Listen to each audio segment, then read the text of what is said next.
What's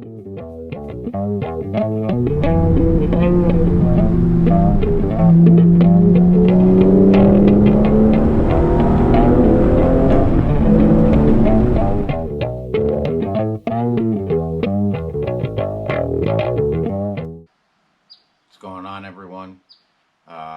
Days later, after all of the install stuff, deep sump, multiple clusters ensued, but as you can see, car's back together on the ground. Everything is on, so the deep sump, skid plate, all on. Taking it for a quick rip. Everything feels good. Good solid oil pressure. First run out, there was a heavy vibration that was from the skid plate that gets mounted on the cross member. So around 3,500 to 4,000 RPM, you'd hear it and feel it through the seat.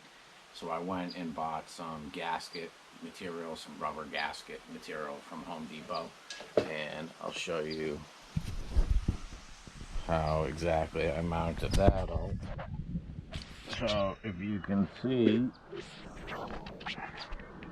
that little orangey material is now sandwiched between the mount, the skid plate mount, and the car at each one of the locations. So it did pretty much eliminated all of that vibration coming through the cabin. So at this point, the car's put back together, and now we're going to go take it for a quick rip.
Much of a driving video today with traffic not cooperating, so we'll end it and just go over some quick thoughts on the parts that have gone in over the past week and change. So the deep sump. The install on the deep sump is relatively easy if you don't do something stupid in the middle of it. So the first issue that really fucked me up was that oil filter, the double gasket thing. So moved on past that. Had a couple other small self-induced issues, which if I told you about, you would think I was even a bigger fucking idiot than what you already know about. But regardless, the install on the parts is pretty straightforward. So no leaking.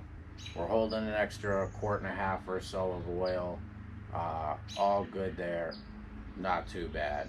The skid plate, like I said in an earlier video, for $300, that's seems outrageous to me for what you're getting. Seems even more outrageous that you get it, and as other people have complained, and I had on my cart, you've got this vibration that resonates through the cabin, which is, it's just not acceptable. So LN should really do something to address that. I did it for $7 in about a half hour of time. So for the $300 they charge you, it would be really awesome of them to include like some pre-cut pieces to be able to do that, of some isolation material. So, you know, I would suggest it.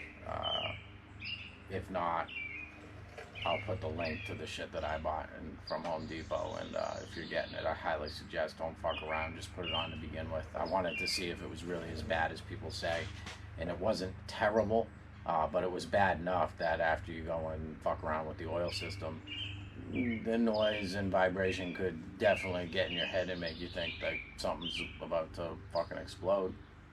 The Recaro seat that we put in is awesome.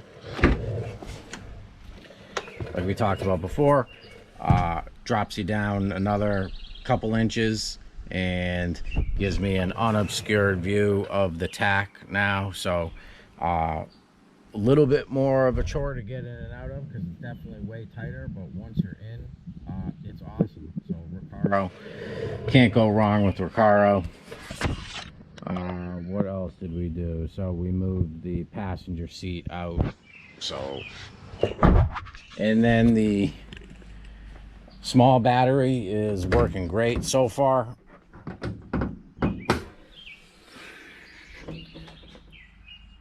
So starts the car no problem, as you heard earlier in the video. We'll see how long it works for. I've used these batteries before, and as long as you treat them well, generally they do a pretty good job, but we'll see. So that's the video for today. Stay tuned. Hopefully later on in the week I'll get some video up of the car out on the track, and we'll see how it does. We'll see you then.